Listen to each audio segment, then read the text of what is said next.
बच्चों, हमने बात किया था डिफरेंट टाइप के टेस्ट के बारे में, यानी परीक्षण के बारे में, बुद्धि परीक्षण के बारे में, जिसमें चर्चा हुई थी अचीवमेंट टेस्ट की, उपलब्धि परीक्षण, बात हुई थी डायग्नोस्टिक टेस्ट की यानी नैदानिक परीक्षण, और आज हम बात करेंगे प्रोफिशिएंसी टेस्ट की यानी प्रवीणता परीक्षण। क्योंकि बात हुई है उपलब्धि परीक्षण की भी, तो आप ये समझ लीजिए कि उपलब्धि परीक्षण और प्रवीणता परीक्षण के बीच क्या अंतर है। उपलब्धि में आप ये जानने की कोशिश करते हैं कि बच्चे ने क्या प्राप्त किया, वो उसने क्या उपलब्धि हासिल की, शैक्षणिक परिदृश्य में, बुद्धि में, अनुभव में, ज्ञान में उसने क्या पाया। जबकि प्रवीणता परीक्षण में हम ये जानने की कोशिश करते हैं कि जो कुछ भी वो जानता है उसको उसने कैसे अप्लाई किया, उसने कैसे उसको अपने जीवन में, अपने आसपास उसको यूज किया।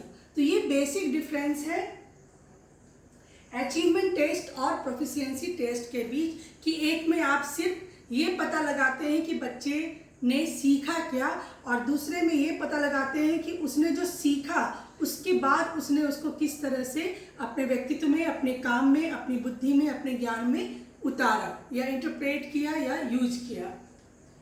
तीन चीजें महत्वपूर्ण है: ability, skills and competence. Ability, आपकी क्या एबिलिटी है, आपकी क्या क्षमता है। स्किल्स, आपका कौशल, और कॉम्पिटेंस, आपकी सक्षमता, आप कितना सक्षम है कोई चीज़ करने के लिए। कभी कभी प्रोफिशिएंसी पर ही हम ये कह सकते हैं कि कोई व्यक्ति अपने काम में कितना सफल हो पाएगा, क्योंकि कभी कभी आपने देखा होगा कि जानकारी सबों को होती है, पर जानकारी होने के बावजूद भी सभी आगे नहीं बढ़ पाते हैं। आगे वही बढ़ पाते हैं जो जानकारी जो है उनके पास, उसको इंटरप्रेट करने की कोशिश करते हैं, वो जोखिम लेते हैं, वो आत्मविश्वास उनके अंतर्गत होता है। जैसे कि हिंदी बोलना सब जानते हैं, पर जब वाद विवाद प्रतियोगिता होती है तो सारे बच्चे आगे नहीं आते हैं। तो उस समय जो आगे आते हैं वो प्रोफिशिएंट हैं, वो एफिशिएंट है, कॉम्पिटेंस है, यानी उनमें वो आत्मविश्वास है कि हमें कुछ आता है तो हम उसके लिए आगे बढ़कर उस चीज़ को एग्जीक्यूट करें, उस चीज़ को लोगों के सामने प्रस्तुत करें। इट मेजर्स, ये क्या मापता है, ये देखिए। It measures an individual abilities and skills, ये किसी भी व्यक्ति के क्षमता को और कुशलता को मापता है। इन अ सब्जेक्ट और डोमेन, कोई भी क्षेत्र हो सकता है, या तो कोई विषय हो, या कोई कला हो, या कोई हुनर हो, कोई स्पेसिफिक ट्रेनिंग हो, कोई लैंग्वेज हो, क्योंकि लैंग्वेज में प्रोफिशिएंसी टेस्ट काफ़ी होता है। तो कोई विषय भी हो सकता है और कोई एक स्पेसिफिक कॉर्नर भी हो सकता है। To know how well he और शी हैज लर्न, ये जानने के लिए कि उस बच्चे ने क्या सीखा है। अंडरस्टैंड, उसने क्या सीखा है, क्या समझा है। And internalise the related concept and principles, और जो भी उसने सीखा और समझा है उसको वो किस तरह से, उसके जो कंसेप्ट है, उस बात का जो अवधारणा है, उस बात का जो सिद्धांत है, उसको वो किस तरह से यूज करता है। मैंने कई बार आप लोगों को उदाहरण दिया था कि हर किसी को मान लीजिए आता है कि उपमा कैसे बनाया जाता है, इडली कैसे बनाया जाता है, डोसा कैसे बनाया जाता है, पर जानकारी सबों को है, पर जो बनाता ही है, जो कुक करता है, जो अच्छा बना लेता है, वो प्रोफिशिएंसी टेस्ट का बेस्ट एग्जाम्पल है। क्योंकि सिर्फ जानकारी ही महत्वपूर्ण नहीं है, बल्कि उस जानकारी को अपने जीवन में उतारना है, उसके अवधारणा को, उसके सिद्धांत को शो करना है, दिखाना है।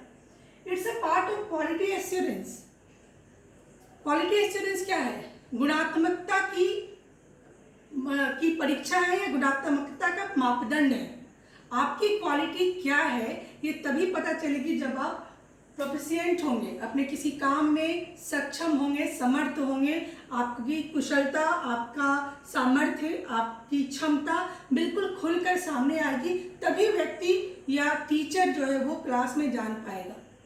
तो जरूरी है कि आपने जो कुछ भी सीखा है उसे आप यूज कीजिए, उसे आप अपने जीवन में उतारिए, और अपने ज्ञान और अपनी एक्टिविटी, अपनी प्रतिक्रिया, अपनी अभिव्यक्ति को और ज़्यादा समृद्ध बनाइए।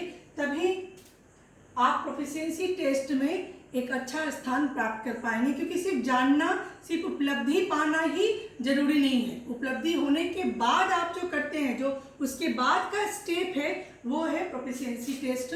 क्योंकि उसके बाद आप उस जानकारी को उसकी अवधारणा को, उसके सिद्धांत को अपने जीवन में लागू करते हैं और अपने आसपास आपके व्यवहार से एक गुणात्मक सकारात्मक परिवर्तन आने की संभावना बन जाती है। धन्यवाद।